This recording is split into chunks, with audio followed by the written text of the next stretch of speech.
Hi అండి. అందరికీ నమస్కారం. నేను మీ మిరాకిల్. ఏసీ రిపేర్ అప్పుడు మన ఉడతలొచ్చాయని చెప్పాను చూడండి. అవి స్పూన్‌తో తాపిస్తుంటే మొత్తం మీద పడుతున్నాయనేసి నేనేం చేశానంటే, ఇలా చిన్న సిరంజి తీసుకొనొచ్చానండి. దీంతో అయితే సన్న దార వచ్చిద్దనేసి ఇలా పడుతున్నానండి. మంచిగా తాగుతుంది. ఆ స్పూన్‌తో అయితే మొత్తం తడిసిపోతున్నాయి. తడిసిపోయి అవి చలికి ఇంకా వణుకుతున్నాయి. అందుకని ఇలా తాపిస్తున్నాను. ఎటూ వెళ్ళకుండా మంచిగా నోట్లోనే పడుతున్నాయి. మంచిగా తాగుతున్నాయి.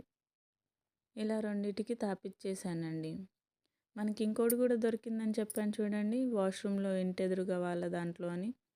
దానికి తాపించడమే పెద్ద టాస్క్ అండి. అది వద్దు, వద్దు అనేసి మొత్తం తిప్పేస్తా ఉంటదనమాట. పెద్దది కదా! దానికి ఆకలేస్తున్నా కూడా మారం చేస్తూ ఉండిద్ది. అందుకని 2 కాళ్ళు, 2 చేతులు 2 పట్టేసుకొని ఇలా తాపిచ్చేస్తాననమాట. ఆ రెండిటికి ఏమి ఇబ్బందుండదు. దీనికే కాస్త పెద్దది గదా! గింజుకుంటా ఉండిద్ది. ఇది తాపిచ్చేశాక దీన్ని బయట పెట్టేశానండి. ఎన్ని రోజులని లోనుండిద్ది. అందుకని చెట్లలో వదిలేశానండి. వెళ్ళిపోయింది. దానికి స్వేచ్ఛ కావాలి గదండీ! అందుకని వదిలేశాను. హాయిగా వెళ్ళిపోయింది. వదిలేసి మంచి పని చేశానంటారా? మీ అభిప్రాయం చెప్పండి.